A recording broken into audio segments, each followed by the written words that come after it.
disease transmission. What the heck do we do once we do have herds that fall prey to disease? How do we manage out of that situation? What's the protocols for sampling and monitoring post-disease event? And part of that effort is likely going to be doing some experiments with our herds throughout the West that possibly have the same history, whether they're transplanted remnant herds, whether they're subspecies of a certain kind, whether they fall within the same criteria for habitat type, what have you. And what I'm proposing here in Nevada that would likely be experiments that we may apply West-wide is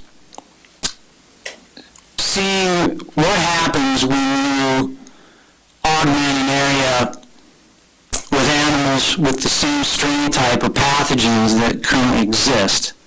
Is there other factors that we don't know about? Today, yeah, the entire metapopulation has the same strain type. With hiccups that have occurred over the last 4 or 5 years, a little bit of adult mortality. We've had, less than 10 cases of pneumonia in rams and lambs.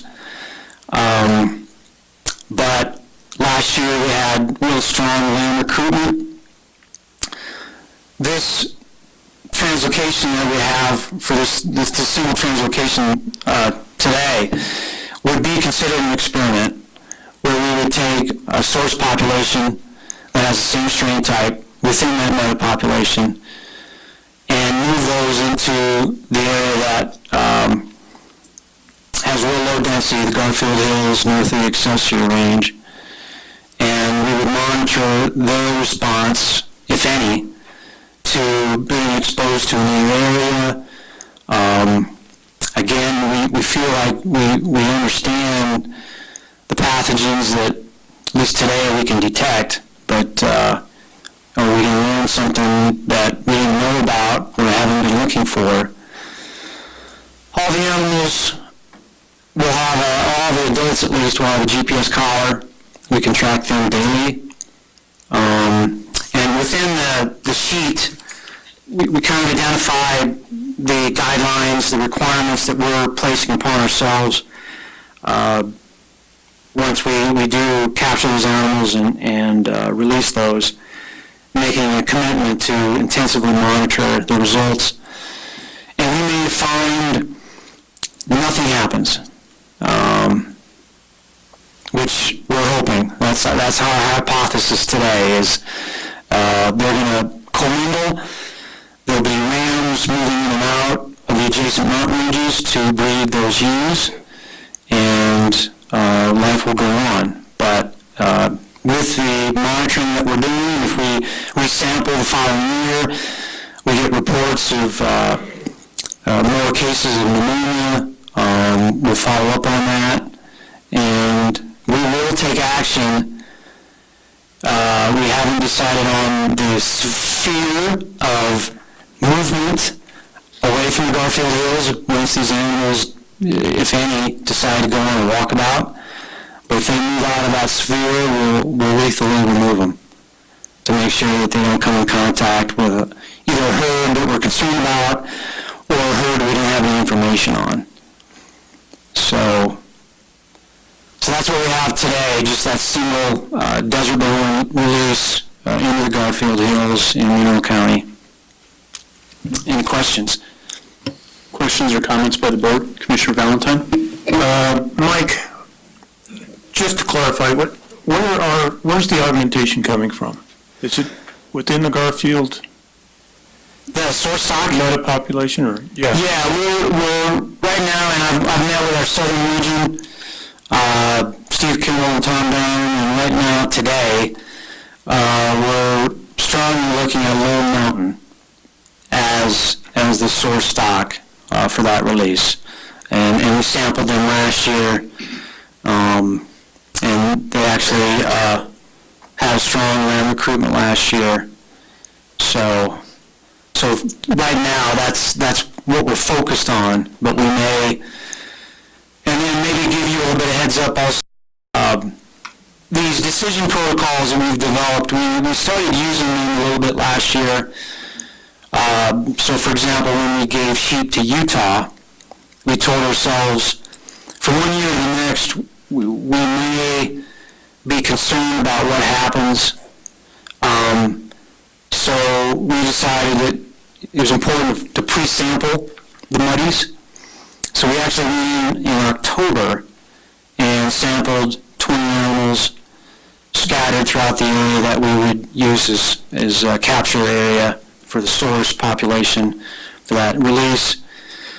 Got the test results back within a couple weeks, and we had no new information in terms of mycoplasma on any of them. The other bugs that we look at were pretty typical of what they have, and so by early November, we felt confident that we were going to give Utah, quote, clean sheep, and we may likely do that on Loon Mountain, even though we did a pretty extensive effort last year. From one year to the next, who knows? So that's where we're looking at for source stock is Loon Mountain, and potential process of before we actually capture the animals to move. So just to follow up on that, Mike, because I did get a lot of questions in terms of the source stock. As of today, it's likely Loon Mountain. If it's not Loon Mountain, you're trying to stay within the metapopulation, so maybe you could just remind us the main ranges that are in that metapopulation. Yeah, we've got Loon Mountain, which is on the furthest east side of that. We have the Silver Peaks, the Monte Cristos, the Excelsior Range. We have the Gabbs Valley Range, the Gillis Range. I forgot the Volcanic Hills as part of the Silver Peaks. And we did not sample the Wasatch, Mount Grant, and if someone got a wild hair and started moving west toward that, we'd probably take some management action, but so those are the herds within that. We also sampled, you can consider that, we also sampled Fairview, Slate, Sand Springs, and the Monte Cristo Mountains to the north of Gabbs. So we have the information, and we're all the same strain type. Okay. Additional questions or comments by the board? Okay, seeing anything else, Mike, before I open it up?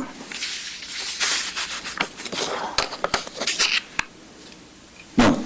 All right, Checking my notes. thank you.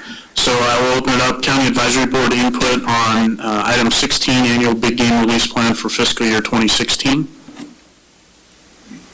Public comment? Come on up.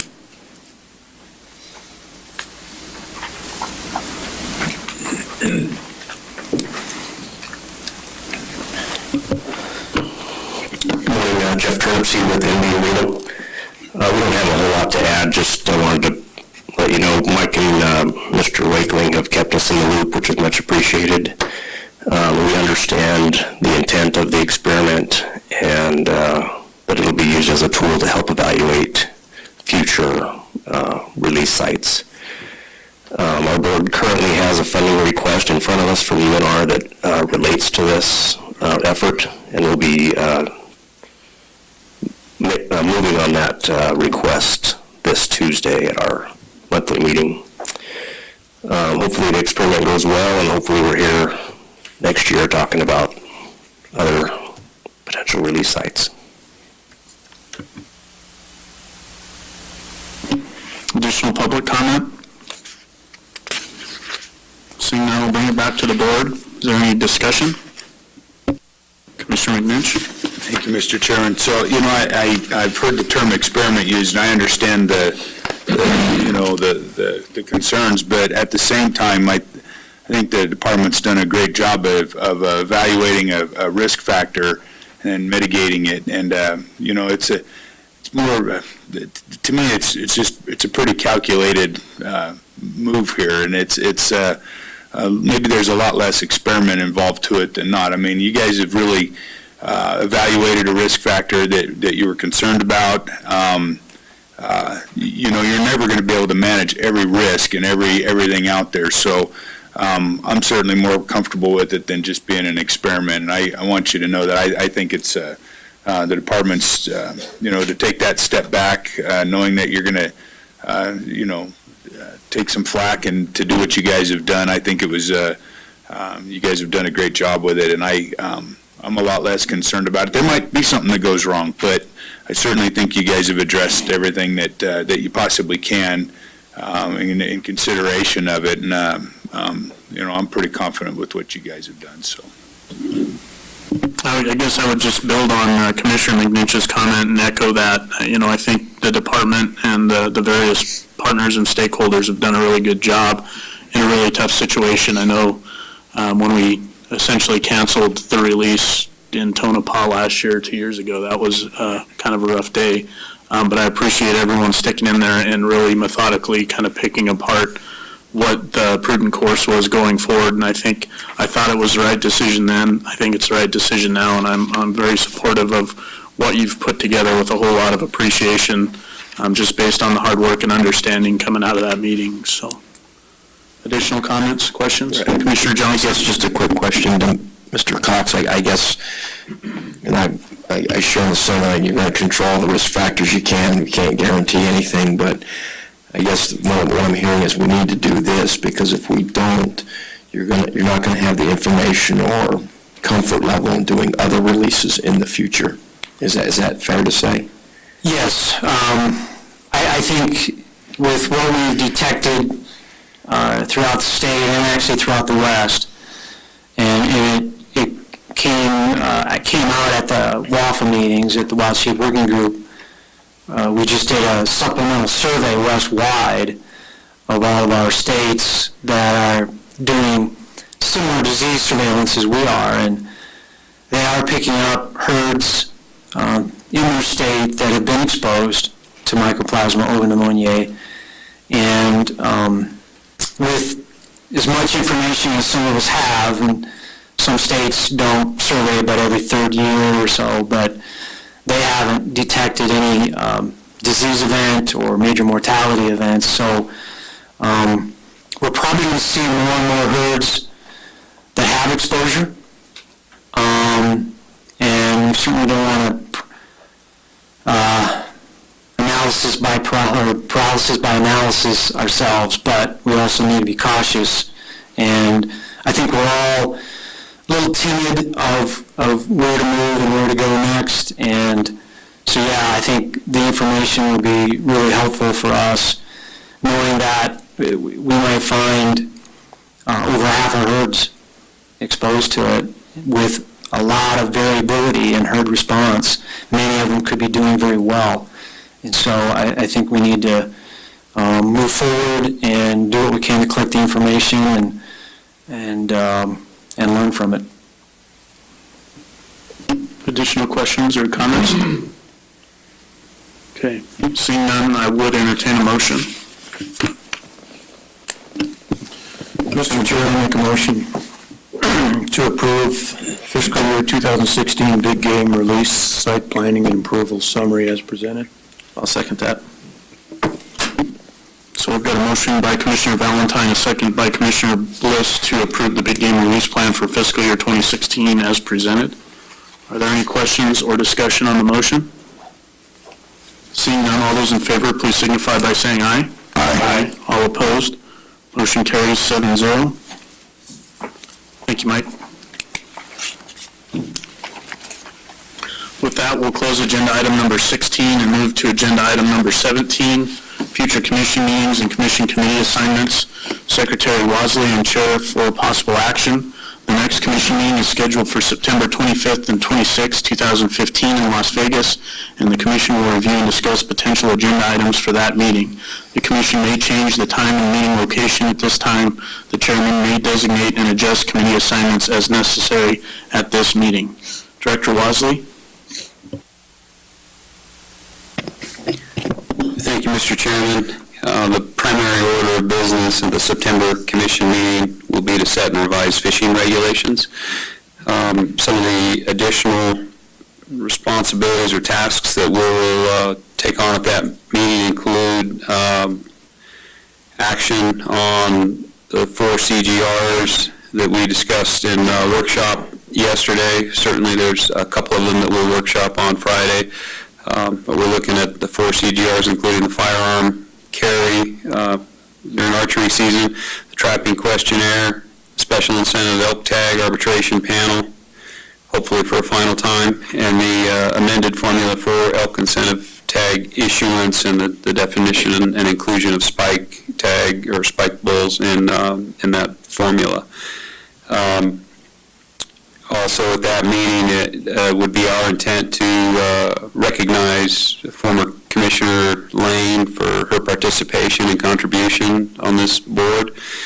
And the only other item that I picked up through today and yesterday was an item for the November commission meeting, which would be the harvest objectives document that Game Division Administrator Brian Wakeling discussed today. So if you have anything else to add to that list or have any subcommittee meetings that you'd like to have in conjunction with that, we'll certainly note those and provide the staff support necessary to accommodate you.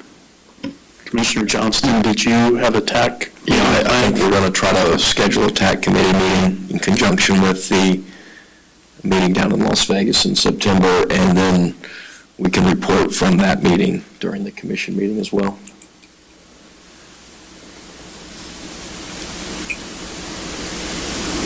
I don't believe there's any other committee meetings scheduled or anticipated at this time. We're in a little bit of a holding pattern, waiting to see what happens with potential new appointment or appointments. So there will be, I will say this, there will be changes to some of the committees. They won't be made today, and I'll be looking for input from my members in terms of whether or not they need to shuffle or change committees based on commitments and things of that nature. So anticipate between now and September or at the September meeting that there will be changes in committee assignments, and hopefully that will include at least one new member, and we'll know a little better about our membership moving forward. So I didn't have anything else at this time. Did any other commissioners? Director Wasley? I don't have anything further. I do have a question. Would the committee structure be an item that you would like to see appear on the agenda and as an agenda item, or would that be necessary? Let me visit with you on that between meetings. I need to kind of wrap my head around where we're going with that. Okay, this is an action item. I don't necessarily think we need a motion, but is there any county advisory board or public comment on item 17, future commission meetings and committee assignments? Commissioner, or Mr. Dixon?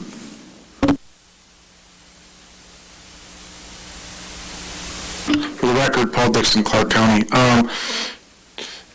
Chairman Drew, one of the other things we might consider doing, since the EIS is going to be out later this month and it'll be on a 45-day comment period, is we'll probably just be at the end of that comment period, would be to know the position, maybe have a slight briefing by NDOW on the position that we've taken on that EIS, just for the public and everybody.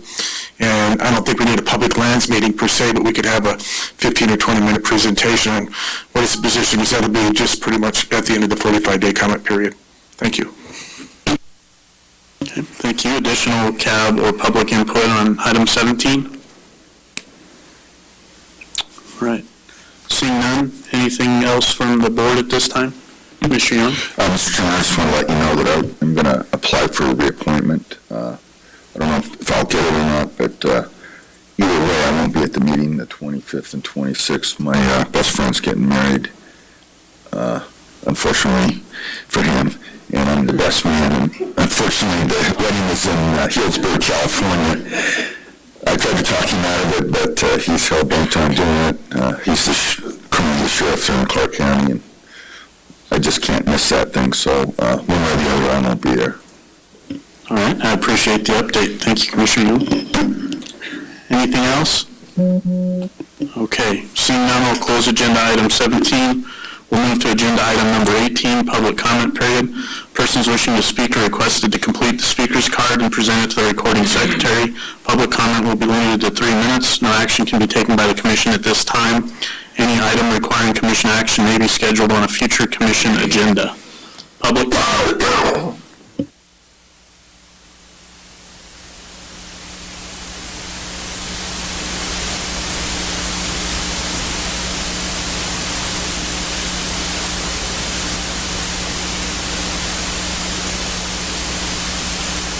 There we go. Elaine Carrick from Reno. I'd like to make some comments on item number 13 on today's agenda, which is the process to increase transparency and public involvement. Having all the information in a single document regarding how many animals have been killed for management objectives will make it easier to read and review. However, it also states that this process does not intend to change harvest objectives. So the public can look at the numbers of animals to be killed, but there is nothing that can be done to make any suggestions or changes. How encouraging public involvement? If public involvement is truly wanted, why wouldn't the public's input on these harvesting or killing objectives be considered? As an example, there's been a black bear trophy hunt for the past 4 years. There's never been any scientific data given that killing 20 black bears every year is necessary to fulfill a specific bear management plan, especially when there's just a tiny bear population in Nevada. The public has been involved by making their opposition known, but their involvement as opposition has been totally ignored.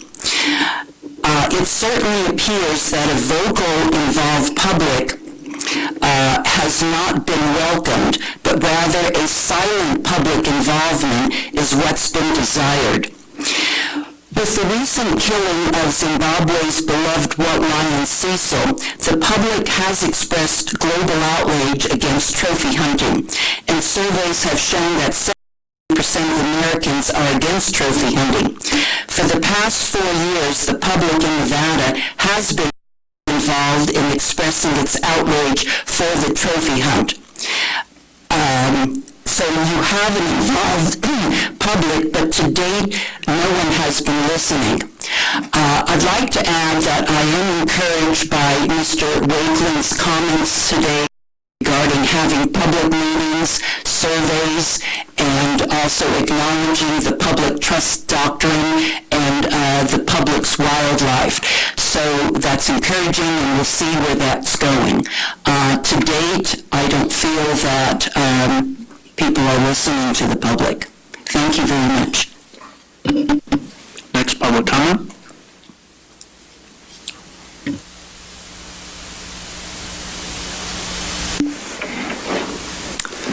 Record Fred Volz. I'll open the subject, video conferencing merits review. Past rationalizations for holding commission meetings at remote sites have included meeting the public, stimulating the local economies of rural areas, and because we've always done it that way. Tonopah, Ely, and Eureka all lacked video conferencing capabilities. The same applies to the upcoming meetings in Yerington and Minden. So if the majority of attendees are in the greater Reno and Los areas, they must travel to these remote sites or be excluded from deliberations. Just showed up at the recent 2-day Eureka Commission meeting. No locals showed up at the Fallon meeting yesterday or today per the sign-in sheets except for an endowed contractor. How much economic stimulating does a few score of hotel room nights generate for hardscrabble rural areas? Shouldn't those areas be funding their own economic development programs or expecting state agencies to subsidize assistance? Grants are available through the Governor's Office of Economic Development for such efforts. The amount of superfluous travel for many CAB members and NDOW staff, both in travel dollars spent and wasted time, should be enough encouragement to hold physical commission meetings in either Reno or Las Vegas, with video to Elko and Las Vegas or Reno. The public who regularly attend these meetings generally live in Reno or Las Vegas metro areas. They should not have to travel long distances based on wrong-headed notions about where attendees live. Commissioners, cabs, and NDOW staff should be appearing via video conference rather than in person if that site is the closest location to their homes. As for committee meetings before the commission meeting, there's telephone conferencing and the ability to connect via video conference for those meetings as well. Let's see some smart business decisions as to the location and video conferencing of all future meetings that save public funds rather than blowing money on unnecessary travel and pointlessly inconveniencing the majority of people who regularly attend these meetings, either voluntarily or as part of their jobs. Thank you. Okay, next public comment. Come on up. I don't need to call you up, just come up.